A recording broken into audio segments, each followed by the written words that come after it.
Welcome back for one last time. At YCS Prague 2017, number 2, we got our last winner of the day. It's Temis Gitsis.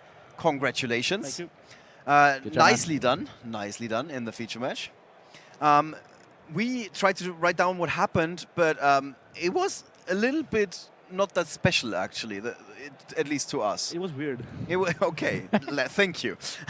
The first game could be summed up like you just gained control very early on, and there seemed to be nothing he could really do. It's like, actually, I opened with my 5 the Reaper. So if at the end phase I would have gone for the Reaper, I wouldn't have baited the Solemn Strike. So that probably would have cost me the game. That's why I was thinking if I want to do it. So I was like, he said it too. So yeah, there's definitely a strike there. So I have a Buster, so I immediately went for the Reaper. Right. And baited the strike. If I didn't have to do this, then I would have lost for sure that game. Okay. Yeah. The second game, it seemed like your opponent was drawing all the cards he needed to stop you from doing anything, really. Actually, he opened only with this. Like, he opened only with hand traps. I Yeah, think. only hand traps. So Yeah, it was similar for you. You didn't really open. yeah, it was very too much. passive. Yeah, actually, if I had like only the if the terraforming, like got the terraforming for resort, if that went through, I would be really fine. I wouldn't care. Yeah, but then without that, everything else that you had was just like reactive It stuff. was, yeah, it was completely late. It was all for like go second answers to stuff. Like evenly match was only there because I don't have any spell trap removals on the side deck, so I need to take care of like the strikes and the skill drain. Yeah. Right. And well, then the third game, when your opponent dropped Ash Blossom, both of these guys, Matt on the left and Luke on the right, they were like, "Oh, he dropped it too early," and we could tell you were suddenly like, "Okay, I got this." Yeah. Yeah. I mean, the thing is, what was like, yeah, okay, as a generic as a play to drop Ash on resort, like as the first card is generally like not good because you want to go for the for sure hit the Helix.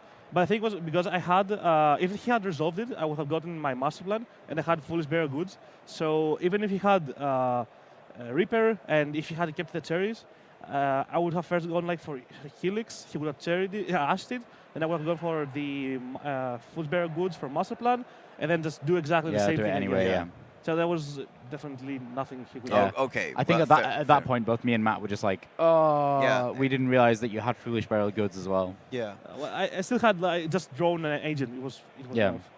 You did see his pot that is like his answer Pot to of your acquisitiveness. to your Ghost Reaper and Winter Cherries. Did that affect your side decking strategy for the last game? Probably not. No. Probably No. not. Okay. It's like it's just a random card. I don't care if he draws. Like I won't side out my Reapers for it. Yeah. I basically don't have anything else to swap Yeah. for it. So Yeah. so you just go for it anyway. Yeah, I think it's worth it just because, Yeah. you know, you have nothing else to side deck in its place anyway. So having Reaper, Yeah. it's probably better. Okay, that's pretty fair. And it's also a level 3 trainer. Yeah. And it's very, I guess, game 1. So run us quickly through your matches. You ended up on the bubble prior to this match. You had to win. So maybe let's talk a little bit about those 2 losses. What happened there? Okay, so my first loss was to Tricksters. I played against 3 Tricksters, and that was the second one. Basically, game 1, he opened a very good hand. And I tried to grind it, but he went for a blind Omega and hit my master plan in the hand when I went to resolve an assault from the grave.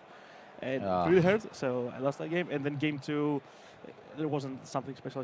He won it like fairly easy. Okay, Yeah. okay. Yeah. And the other match I lost to was to Tom, his friend. Figoods? Yeah, Figoods, yeah. Yeah, okay. And basically, I didn't even play. Okay, okay. But that's a good follow-up. Actually, since you have a pretty high win ratio, you come to these larger events and you tend to do really well. You end up in the top 64 more often than not. Yeah. How do you recover from a loss like that? What do you need to do after? Because it sounds like you got stomped twice and still you're here and you're in day 2. Basically, like losing at a tournament, a game is the same as in real life when something bad happens. So no matter what, you have to accept it and move forward because it's in the past and you're only looking for the future. So if I let my losses like drag me down, I have destroyed my entire tournament experience. Right. And I'm not only here just to do good at the events. I'm having real fun here. Okay. Like, how can I say this? Like traveling for YCS is my biggest love in the world. Right.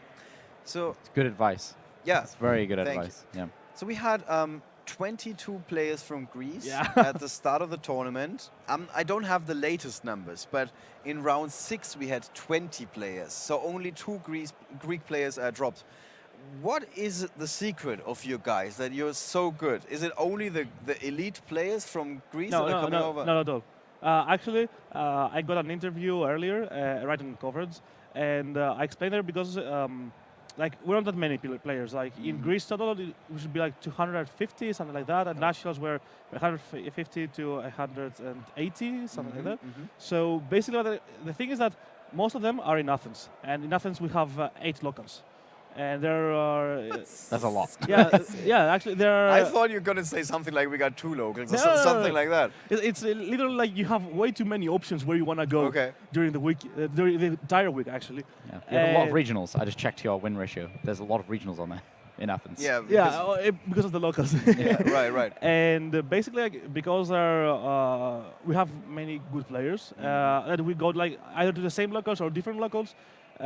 The local players there, like, they want to beat them. So they get a motivation to start like try to get better and better and better in order to beat the good players. So that creates like something like a loop.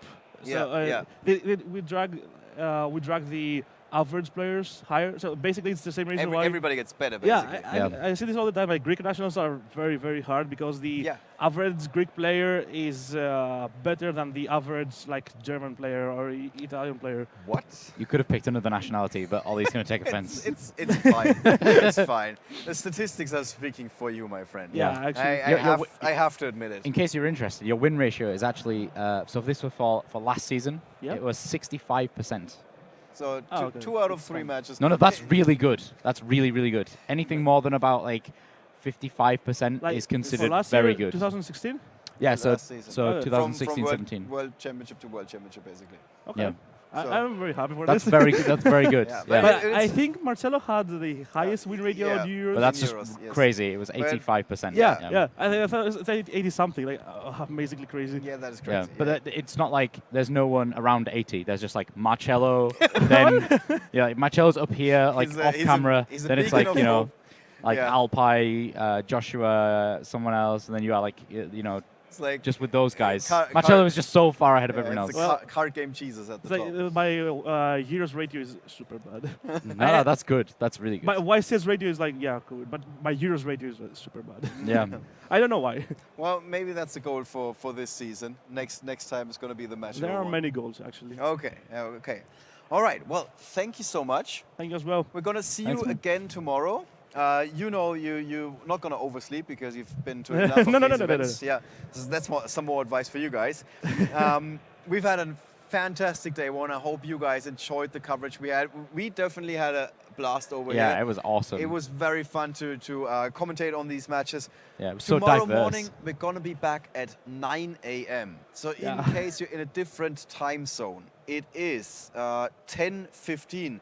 So that's in a little bit less than 11 hours. It's 10 hours, 45 minutes. So just adjust your clocks, set an alarm or something like that. For like 10 hours, get some breakfast. 10 hours, yeah. That's Get on the stream. Get ready for this. Yeah. And then we're going to be right back. And it's going to be round number 9 for YCS Prague. So see you guys. Have a good night and see you tomorrow.